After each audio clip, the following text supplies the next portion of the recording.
Yoi, Fadlan sini dulu dong. Ini baristanya Ngopi Q nih, Bung Ferry. Kenapa emang? Ya dia lah yang bertanggung jawab untuk orang-orang di sini yang butuh inspirasi dia bikin kopinya. Kalau nggak enak berarti urusannya sama dia. Urusannya sama dia nih. Fadlan ada di mana sekarang nih Fadlan? Apa tuh? Ada di mana kita nih sekarang nih? Ada di Ngopi Q. Ngopi Q situ dong lihatnya. Buat teman-teman kalau mau ngopi-ngopi bisa di Ngopi Q ya. Oke. Yoi, sip Lan, thank you ya. Sama air putih hangatnya Lan. Oke. Sip. Rumah di Lebak Bulus masih Bung ya? Masih dong. Masih ya? Betah di sana. Yoi. Gue kalau inget Lebak Bulus tuh gue inget Bung Ferry pakai baju oranye, pakai shawl, terus pakai kupluk. Kupluk. Kebesaran tuh ya zaman dulu tuh. Iya. Gue kupluk juga nggak sengaja tuh di mall, salah satu mall gue ketemu kupluk oren, garis-garis gitu ya, ada orennya. Iya. Ada 2 gue beli. Oh. Jadi gonta-ganti gue pakai. Terus juga anak-anak juga jadi ngikutin tuh akhirnya tuh. Iya. Pada pakai kupluk, pada pakai topi yang ada duri-durinya tuh kan. Oh iya kan zaman dulu kalau Piala Dunia tuh gitu, topinya aneh-aneh. Nah, gue beli tuh tiap kali pertandingan Persija kan pasti ada. Sampai sekarang masih ada loh. Masih ya, masih. Masih gue simpen loh ininya apa? Topinya. Topi-topi semua kecuali kupluk ya. Kupluk gue warisin. Itu kalau di-share di Facebook 5 juta tembus kali itu, Bung. Barang bersejarah ya, gak? Barang bersejarah. Terus yang gue inget tuh di dokumenternya Jakarta Eastman kalau gue nggak salah inget, Bung Ferry lagi mengomandokan anak-anak The Jack yang ada di pinggir lapangan. Oh iya. Pokoknya lo semua dibawa di balik garis, ngomong sama polisi waktu itu kalau nggak salah. Pemain Persija masuk, kick off, kita menang WO. Iya. Apa tuh Bung yang terjadi saat itu tuh Bung? Ya gini, awalnya itu kan pertandingan putaran pertama di Bandung. Ya. Waktu itu ada pemain kita yang kena pukul. Nah, gue minta anak-anak di Jack Bandung ngumpulin koran. Kok satu koran dia harus beli 2. Karena gue mau bikin clipping. Clipping yang pertama, seri pertama itu arsip gue. Seri yang kedua gue mau kirim ke Komdis. Nah, gue kirim bukti-buktinya ke Komdis semua dan gue minta ada tindakan yang konkret yang membuat kapok supaya tidak akan terjadi lagi. Tapi memang ada kata-kata gue. Gue bilang, saya khawatir kalau misalnya ini tidak dilakukan tindakan, ini bisa terjadi di Jakarta. Bukannya Komdis merespon dengan positif karena ada masukan, ada bukti-bukti berupa clipping koran, dia malah ngancem gua. Dia bilang, oh lu ngancem gua Fer gitu, lu mau bikin di Jakarta mau nyerang Persib. Bukan mau nyerang Persib, tapi kan lu harus bantu gua dong, bahwa itu kan tidak boleh. Buktinya tidak boleh apa, dihukum.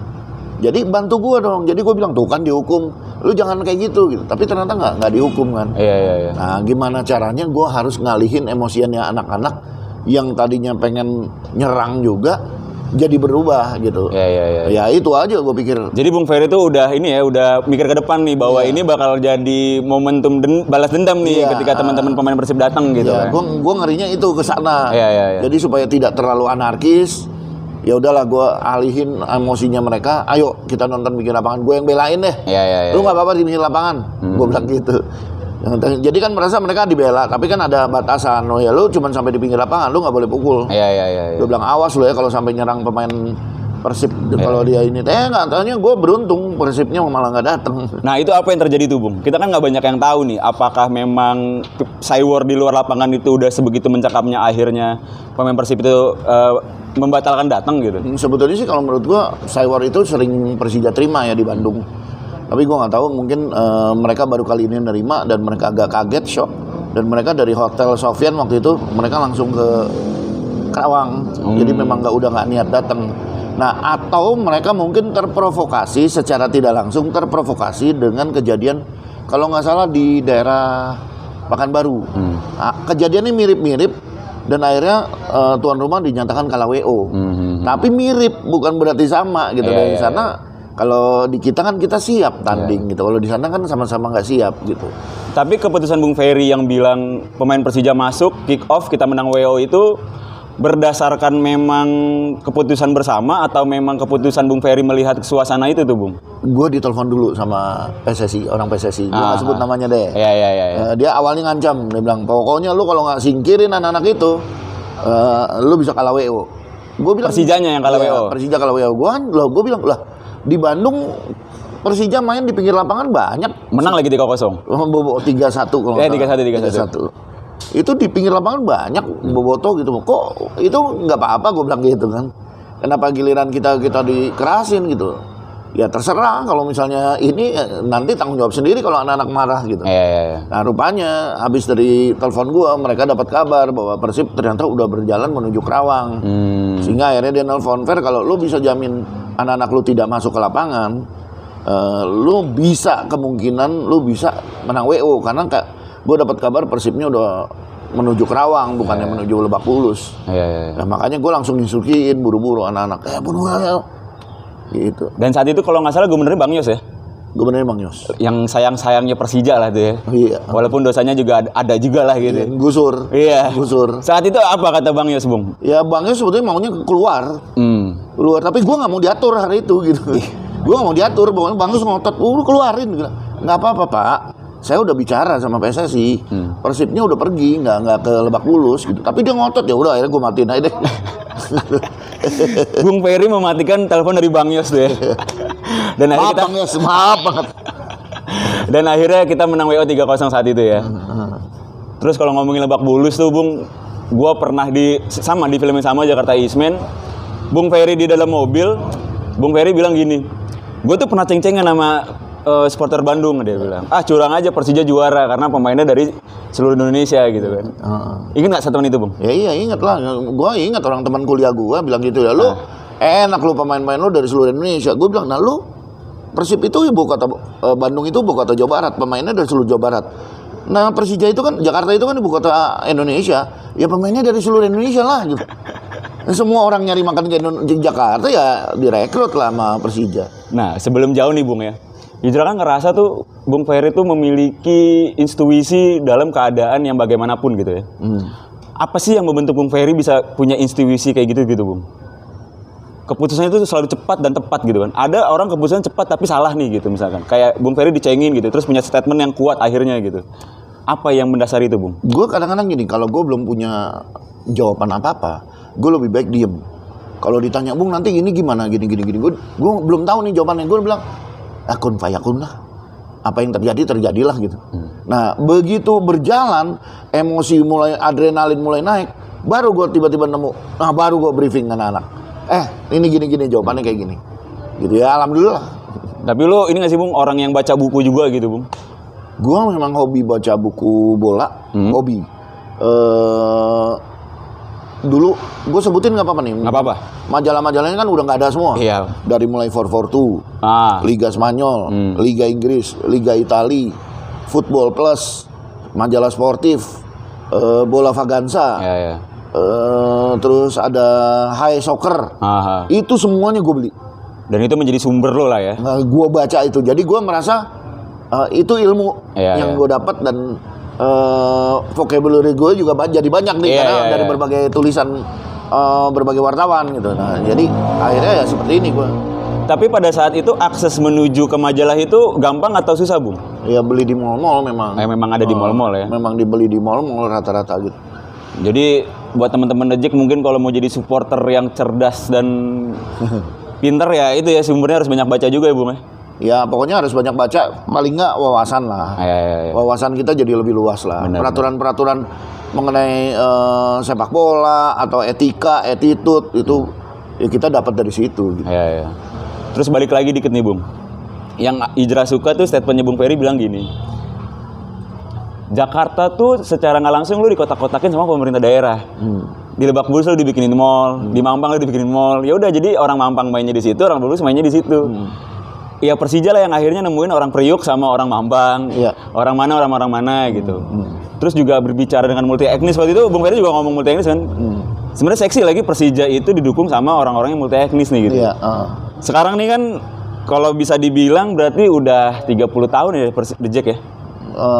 Dari tahun 97 sekarang udah 26 tahun. 26 tahun. Bung Ferry melihat secara garis besar The Jack itu udah goalsnya udah kayak Bung Ferry inginkan nggak sih? Gue nih kayak orang panen. Kayak petani lagi panen. Gitu karena gue menanam dan sekarang gue tinggal memetik buahnya. Kenapa?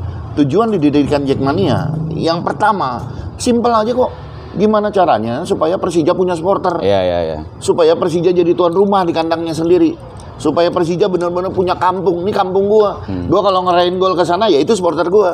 Gua ngerayain gol ke sana ya itu supporter gua gitu. Jangan ngerayain gol tapi isinya supporter lawan semua. Gue pernah ngerasain masa itu soalnya.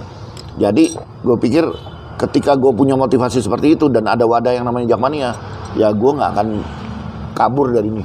Sebelum Jakarta lebih Persija, gue nggak akan pernah berhenti untuk nyebar virus oranye di Jakarta dan sekitarnya, dan seluruh Indonesia dan seluruh dunia. Jadi apalagi sih Bung yang bikin Persija seksi lah? Terakhir hijrah ke Serui itu, ada teman-teman dari Jawa memang mereka merantau ke Serui. Mereka pakai baju Persija tuh. Akhirnya kan kenalan kan. Terus dia bilang gini, Bang, sebenarnya kita tuh banyak tahu yang suka Persija di sini gitu kan. Nah akhirnya apa sih yang menurut Bung Ferry itu orang-orang kok jadi suka Persija gitu loh? Kalau menurut gue faktor Jakarta, faktor ibu kota. Karena gini, ketika gue bikin kaos anggota pertama namanya gue anak Jakarta, gue kan mau nunjukin kan anak, ini kita bukan anak Betawi, kita bukan anak Padang, kita bukan anak Medan, tapi kita sama-sama hidup di Jakarta, kita namanya gue anak Jakarta gitu. Satu komunitas baru gitu. Rasnya ras oren, ras Persija. Rasnya ras oren ya. Gitu. Nah jadi gue pengen bikin kayak gitu anak-anak kebanggaan. Tapi ternyata kaos itu bangga banget dipakai sama anak-anak di daerah Jawa Tengah, di mana? Karena apa? Mereka pernah kerja di Jakarta. Gue anak Jakarta. Jadi mungkin faktor kalau gue pernah kerja di Jakarta, gue punya saudara di Jakarta, itu bagi mereka udah cukup untuk menjadi alasan mereka dukung Persija. Jadi faktor Jakarta kalau gue lihat. Apalagi Jakarta itu kan multi etnis gitu kan. Apa ya, bukan modern ya. Kalau modern mungkin tempat lain juga, karena modern itu bagi gue ini ya apa, relatif ya, tergantung lihatnya sudut pandangnya dari mana. Apakah kiblatnya ke barat jadi dibilang modern? Benar-benar relatif kalau gue buat gue modern apa enggak gitu. Kalau kita bilang oke, Persija itu bukan Betawi nih gitu ya. Tapi awal-awal kepemimpinan Bung Ferry itu, kalau Hijrah nggak salah ingat, pemain tuh diarak tuh. Pakai kecimpring, pakai palang pintu, Bung Ferry pemain turun, Bung Ferry salaman gitu kan. Kok kenapa sekarang nggak ada lagi, Bung? Kalau sekarang nggak ada lagi, gue nggak tahu ya gitu. Tapi yang jelas gini, kenapa gue tetap melestarikan budaya-budaya Betawi? Karena gue menghormati orang Betawi. Gue menghormati bahwa Persija itu di Jakarta. Di Jakarta itu dari dulu identiknya dengan Betawi. Gue menghormati orang Betawi yang bagaimana mereka dengan ikhlas dan sesadar-sadarnya mereka mau berbagi tempat dengan para pendatang. Mereka mau berbagi kultur dengan para pendatang. Mereka mau menerima kultur-kultur baru, dialek-dialek baru di Jakarta. Bagi gue orang Betawi itu orang yang luar biasa. Karena mereka adalah di Jakarta ini, bagi gue mereka adalah pemenang yang sesungguhnya. Gitu. Karena mereka mau berbagi wilayah, mereka mau berbagi kultur, mereka mau menerima dialek-dialek baru. Pendatang itu semuanya diterima dengan baik.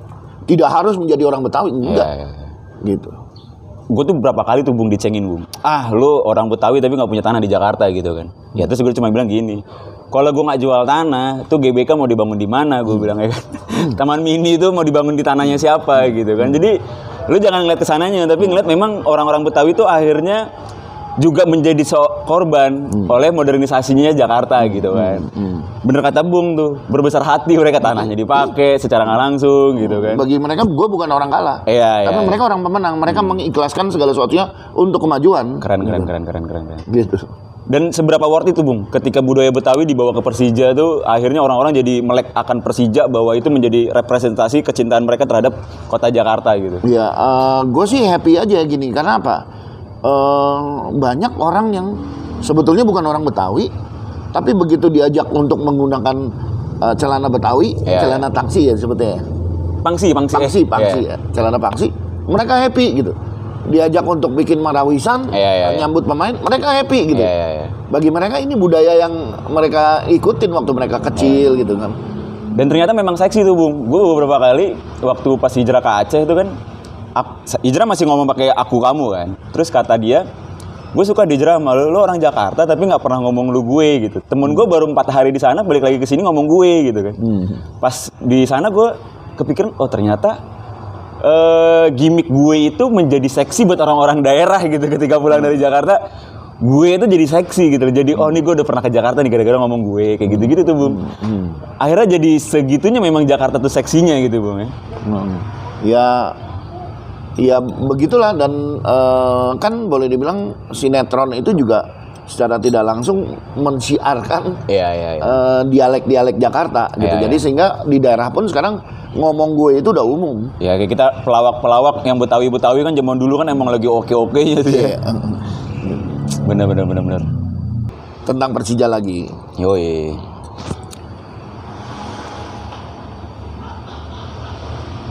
Dulu gue inget banget statementnya Bang Aji tuh ke anak buahnya. Wah ini nih Bung, sebelum dilanjut nih Bung, Apa nih? fondasi dulu nih kita nih. Nah, ini yang paling penting nih air putih gue. Yoi. Ini ada pastel nih Bung, Pastel sama singkong. dan singkong rebus. Iya. Pastel nih pas dan nyetel Bung. Pas dan nyetel. Pas dan nyetel. Makasih Fadlan. Thank you Fadlan. Kalau mau sambil nyemil silakan Bung. Iya, ntar aja. Siap. Kalau kita ingat perjuangan Bung Ferry itu sampai bagi-bagi brosur, ya. Iya, ada Bang Oge ya. Dia salah satu pendiri Jackmania. Dia yang paling semangat untuk bagi-bagiin brosur dan keliling pakai toa, nyewa minjem mobil pickupnya kelurahan. Jadi saksikanlah pertandingan Persija dia nih. Kalau gua waktu itu kita bikin poster yang lumayan bagus, ada gambar pemainnya. Dan gue minta izin ke sekolah-sekolah karena gue SMA 1 Budi Tomo, ya semua sekolah di Budi Tomo gue tempel poster itu. Jadi gue minta izin. Iya. Gitu ya, itu cara gue nyebar dulu. Itu kalau secara nggak langsung Bung, lu tuh udah memainkan apa ya, sisi bisnis dalam The Jack sebenarnya sih. Iya nggak sih? Terus lu punya tagline yang gue anak Jakarta. Itu idenya gimana sih Bung? Ide meng-create-nya itu gitu. Dan sejauh mana impact-nya gitu? Gini, gue kemarin baru aja ditanya soal ada beberapa petinggi bola lah Iya. mengenai kenapa ya kok musim ini Liga 1 animo penontonnya tidak sebesar musim-musim lalu. Nah, gue bilang bahwa sepak bola itu erat kaitannya dengan emosional. Ikatan antara seorang supporter dengan klubnya itu ikatan emosional. Kalau emosionalnya dikebiri, akhirnya muncullah orang-orang apatis.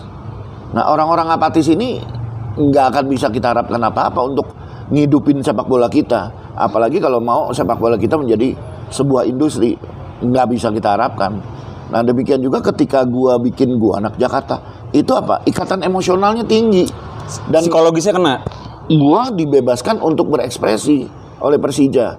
Gua mau bikin apa Persija oke aja, nggak ada masalah, nggak nyentuh. Lu kan berdiri sendiri, lu kan independen. Lu mau bikin kaos apa ya silakan aja. Gitu. Gue pernah bikin kaos jangan dilarang. Karena gue kesel. The Jack bikin kreativitas nyebar ini kertas gitu. Oh iya. Kalau gol kan gitu. Argentina. Itu diprotes. Itu jangan gitu dong, kan nyapunya susah. Gue bilang ini dilarang-larang dulu gitu.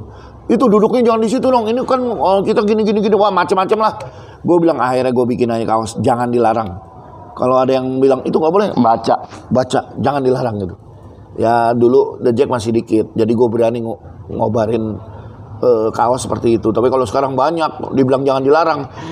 Pemikiran anak-anak sekarang kan jangan dilarang apa nih? Jangan dilarang rusuh. Jangan dilarang jangan dilarang ini. Wah nggak mau. Bahaya kalau kayak gitu. Jadi gue coba ngelihat sikon orang-orang yang dulu kan masih sedikit dan semuanya masih ada komunikasi yang cukup intensif sama gua. Jadi mereka nggak jauh-jauh amat. Kalau sekarang masih bisa jauh. kontrol lah. Semuanya masih dalam jangkauan komunikasi gua gitu. Kalau Satu Jakarta Satu tuh Bung emang buat ngecengin Persitara Bung? Oh enggak lah, itu jauh banget.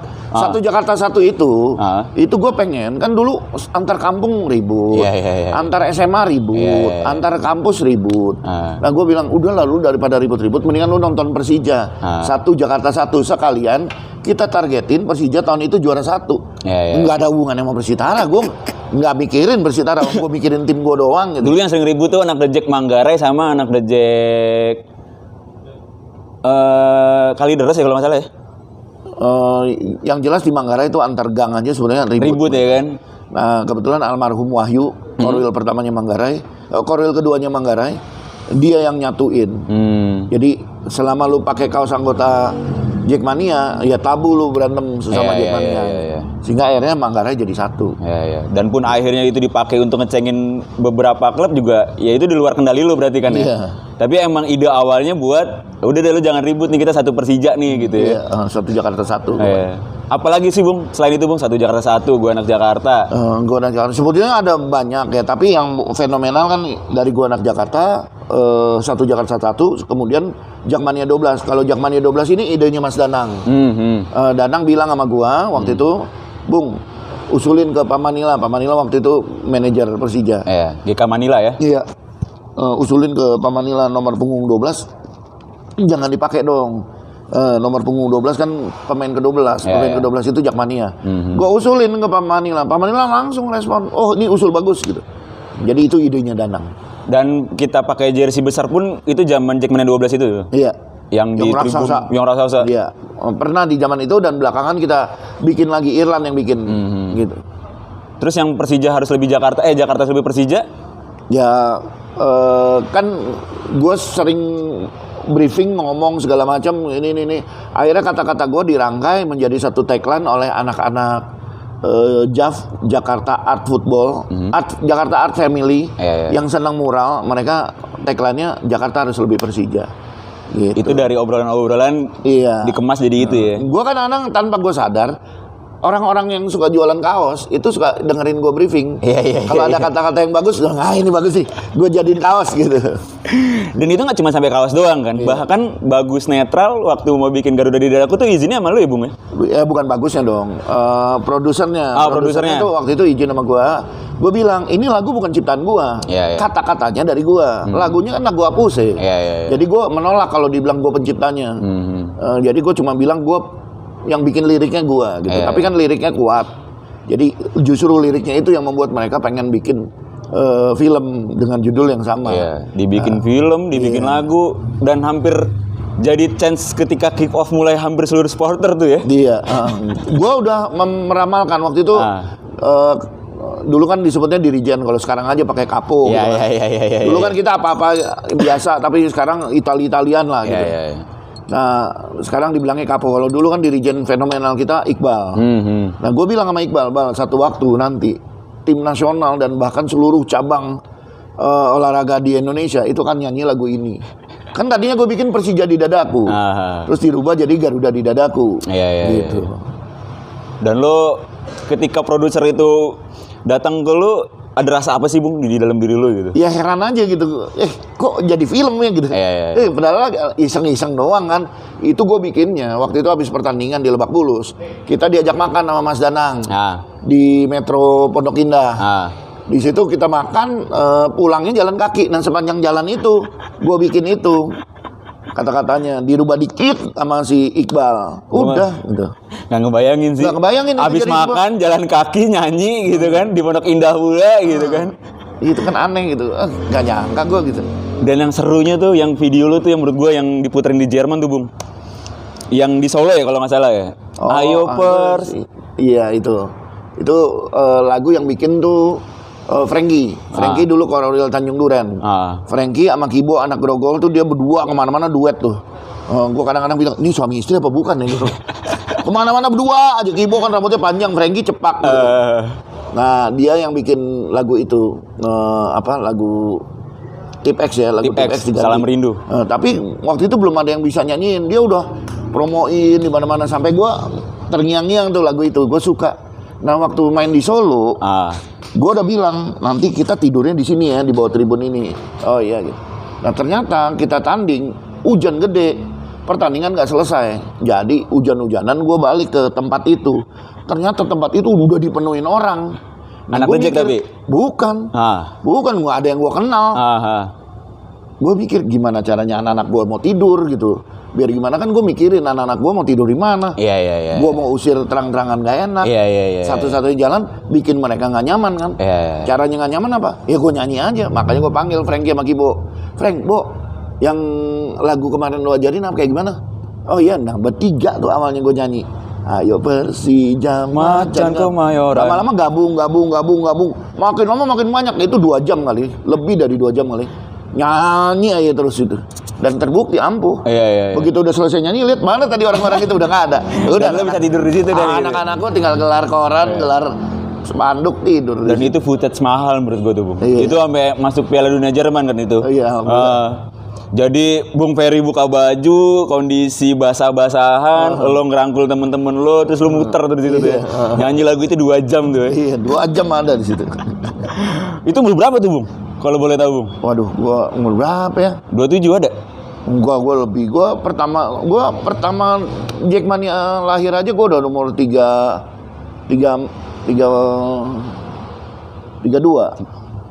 Jackmania lahir aja gua udah umur 32. Ini berarti ketahuan nih sebenarnya umur Bung Ferry ya. Tinggal ditambahin aja dengan umur Jackmania tuh sebenarnya. Gua sekarang udah 58 gua. Udah tua lah. Tapi jiwa muda dong. Ya, tetap gua gini. Semangat gua berani adu sama anak-anak yang sekarang. Ayo. Semangatan mana sama dukung Persija dibandingin gua. Semangatnya jangan dihitung dari harus away ya, karena fisik gua nggak kuat ya. Tapi bagaimana gua memikirkan yang terbaik buat Persija sampai Persija nggak kena hukum, nggak kena dirugikan, ya itu sekarang fokus gua. Iya. Gitu. Kalau gua sempat inget dikit tuh, Bung, lu bilang lu mau tidur di tribun itu tuh. Berarti emang budayanya UE zaman dulu tuh tidurnya di stadion tuh, Bung? Iya, gua pernah di Jogja sampai jam 3 pagi. Diajak ngomong sama almarhum ya, ketua Slemania waktu itu, Mas Wahyu. Mas Wahyu sempat tanya, Mas Ferry nanti nginep di hotel mana? Lah nggak di hotel, gue di sini sama anak-anak. Ya anak-anak tidur di situ ya gue di situ gitu. Gue nggak mungkin misah dari anak-anak karena salah satu yang membuat gue semangat nonton bareng adalah perjalanannya di kereta, terus kemudian makan barengnya, nasi kucing, terus tidur barengnya, emper-emper gitu. Ya itu salah satu kenikmatan buat gue. Gitu. Itu budaya supporter yang kayaknya udah nggak ada di sekarang ya.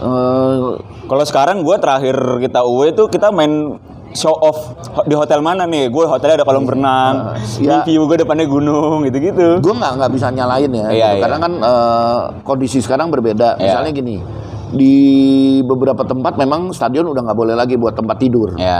Itu ada larangan. Kedua, kalau dulu kan kita bisa naik kereta. Naik kereta. Nah kalau naik kereta kan besok untuk naik kereta pulangnya kan harus besoknya nunggunya, jadwalnya kan tertentu. Nah nunggu itu kita jadi nginep, kita jadi dekat sama supporter tuan rumah. Kalau sekarang kereta nggak boleh di charter, jadi anak-anak charter bus kan langsung pulang. Jadi budayanya beda. Gitu. Dan kalau ada yang bilang, Bung saya nginep di hotel ini, gue pikir ya rezeki lu, lu bisa nginep di hotel ya silakan aja, dan lu enjoy dengan hal itu silakan aja. Yang penting kan ujung-ujungnya sama, kita di stadion juga. Sama aja kayak orang, lu mau naik Mercy, mau naik BMW, lu mau naik Oplet, lu mau naik motor, tapi begitu sampai masjid kan satu saf semua. Sama aja gitu. Gitu ya. Baliknya ke situ-situ juga deh. Udah nyampe di masjid semua udah satu saf tuh. Iya. Terus gue juga pernah dapat bisikan tuh dari Bang Ucup tuh, dia bilang dulu nih anak-anak teman-teman The Jack kalau mau away itu naik kereta itu suasananya udah kayak perang tuh, Bung. Apa sih, Bung, gambaran yang kayak mau perang tuh kayak gimana sih, Bung? Ya mungkin Ucup yang merasa kayak perang gitu. Sebetulnya kita yang ngejalanin mah nggak merasa pengen perang gitu. Gitu ya? Ya jalan-jalan aja, cuman memang karena satu kapasitas gini, satu kereta itu kan ada 106 seat. Nah kita boleh bayar 80 seat dengan tiket anak. Ya kan udah murah banget tuh. Tapi kita boleh penuhin itu dengan kapasitas berapapun. Nah, gua pernah ngisi bisa di atas 150. Berarti kalau 150 kan anak-anak, namanya anak-anak supporter ya, naruh barang ada yang melintang, ada yang di kolong gitu kan. Pokoknya seenak dia aja, mungkin itu yang dianggap sama Ucup kayak kapal perang gitu. Tapi kalau kita sih nggak merasa pengen perang. Kita cuman ketawa-tawa doang gitu. Kalau ada orang keluar dari bangun pagi-pagi gitu ya, bangun keluar dari kolong tempat tidur gitu, langsung bilang, oh udah bersayap tuh. Kesannya kayaknya dari kepompong, oh udah bersayap tuh. Gitu. Ada yang tidur di atas, di tempat koper gitu ya, seru aja tuh sih. Tapi zaman Bung Ferry tuh budaya minum tuh udah ada belum sih, Bung? Udah. Di kereta tuh minum tuh berarti anak-anak ya? Di kereta minum. Kalau dulu awal-awal gue bolehin. Gue maklumin lah. Cuman kan ketika over control, mereka nggak kontrol kejadiannya di Kediri. Nah mulai dari situ gue bikin aturan. Karena lepas kontrol gitu, muntah di mana-mana, teriak-teriak, malu-maluin. Ya gue bikin aturan kalau gitu. Aturan apa tuh, Bung? Aturannya selama mereka berada di rombongan mereka tidak boleh mabok. Jadi gue akan sweeping minuman keras, gue buang-buangin gitu. Tapi Bung Ferry pernah jadi pagernya anak-anak nih waktu perang bintang di Semarang ya? Kok pager? Iya, maksudnya anak Semarang ngasih jamuan, anak-anak nggak boleh minum, lu yang minum tuh akhirnya. Iya, gue kesel aja gitu, kok anak-anak gue dicekokin mulu gitu. Akhirnya gue bilang, udah lu pada masuk deh. Tapi gue udah bukan ketua di situ. Gue udah bukan ketua, jadi gue pikir gue udah bukan ketua, ya udahlah, biarin gue yang berkorban. Sini gue yang minum deh. Lu pada masuk deh ke sana. Apa sih Bung alasan dibalik tindakan lu itu? Anak-anak berarti fokus nonton aja gitu. Lah gini loh, gue cinta Persija. Gue pengen Persija dapat dukungan. Nah kalau lu mabok, dukungan apa yang bisa lu berikan buat Persija gitu. Jadi gue bertahan untuk anak-anak jangan mabok gitu. Supaya dukungannya benar-benar konkret gitu. Lu segitunya tuh ya buat Persija tuh ya. Ya iya dong. Buat Persija. Makanya kalau ada bilang Persija itu selamanya bukan segalanya. Aduh, please deh, kita beda-beda pendapat. Gue tidak meremehkan pendapat lu yang Persija selamanya. Gue Persija sampai mati. Gue tidak meremehkan, tidak menghina pendapat lu bahwa Persija itu selamanya. Gue Persija segalanya. Ya kita sama-sama Persija kok, jalan aja gitu. Iya. Tapi ketika lo menjadi ketum nih Bung, pertentangan apa yang paling besar lo alamin di arusnya anak-anak di bawah nih gitu? Yang jadi ketum yang mana nih?